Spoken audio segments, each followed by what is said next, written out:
Old Nintendo Gamer. And son.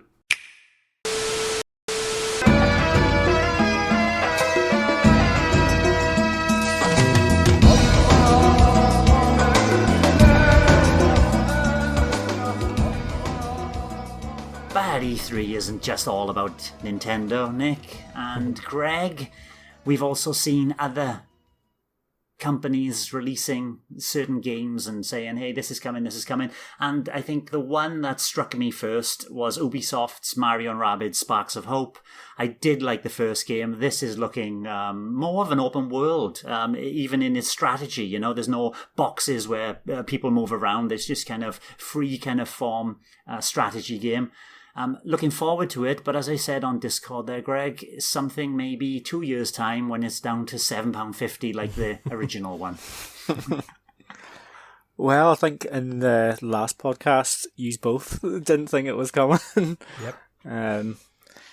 Yeah, well, it wasn't a surprise to me, really, and like it actually looks, for what it is, like it looks very good. Like I thought the trailer was pretty cool, and obviously it has that humor again about it, but it's not really a game for me. Like you say, like the freeform way that like the battles work and stuff is definitely something a wee bit different. Because there's so many games, like you think about Advance Wars and Fire Emblem and stuff, where it's all grid based, and obviously the original Mario and Rabbids is a grid as well. So yeah, that will mix things up a wee bit, but I still don't think it's something for me, unfortunately. Because I'm only mentioning the ones that had a potential to come to Nintendo's system, and that one did. Are you excited for that, Nick? Excited's the wrong word, but I am looking forward to it, I guess, a little bit. I did enjoy the first game, even though I didn't finish it. Like I think I spent about 10 hours with it, and I did enjoy what I played. And I think the good things about this is it definitely looks better than the first game, and that already looked very good. I do think taking it away from the grid and sort of having a new gameplay mechanic is going to be interesting, because I do think more of the same wouldn't be quite as appealing to me. And it's good to see they're taking it out of the Mushroom Kingdom as well.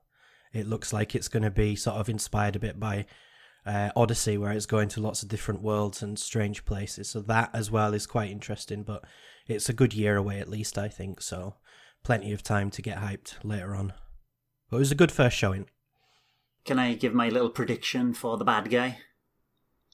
We've seen everybody, like Mario and the Rabbid Mario, Luigi, the Luigi Rabbid. We saw Rosalina Rabbid, but we never saw Rosalina. I think something's happened to her. And that ominous kind of tower of purple, it might actually be her corrupted in some form. She's going to be the bad queen of the galaxy. You got to restore power back to the galaxy, take it away from her, rather. What do you think of that, Greg? It's a solid shout. Good. Yeah, it's a good shout. It is a good shout. Something that could have been coming to Switch, which should have been coming to Switch, was something in the Square Enix Presents, and a lot of E3 has been negative in the press, and all these Final Fantasy games have come, so when they showed Final Fantasy 1, 2, 3, 4, 5, 6 getting remastered, everyone was jumping up, and then Steam and mobile ports were announced, Nick. I didn't even watch Square Enix. I heard about it after, and by all accounts it was a terrible show, so maybe they're coming later. Maybe it's just like they're putting it on Steam and mobile first, and I'm sure the backlash will convince them to think about putting it on the home consoles. But yeah, very disappointing. And the art style, the remake art style, is not that great, to be honest.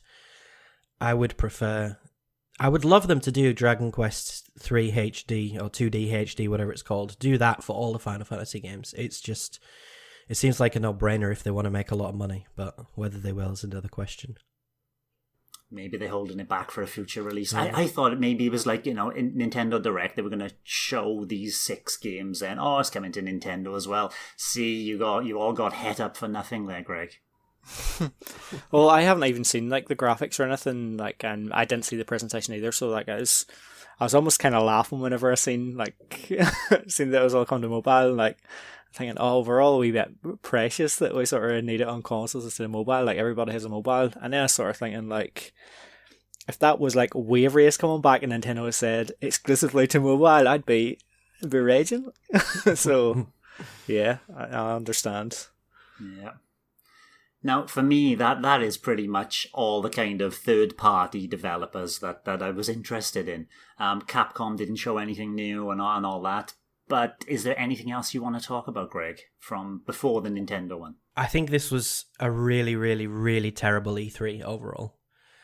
It was so unnecessary, and I think it speaks volumes that I watched the Summer Games Fest, and I was mildly entertained, and I saw some things that looked interesting, and that ended up being one of the highlights of E3, because outside of Microsoft and Nintendo, there was nothing. And even Microsoft, it's been getting a lot of praise online, people saying, oh, it's the best conference ever. It was very mediocre, in my opinion, in terms of what's coming. Halo looks great. I'm really excited for it.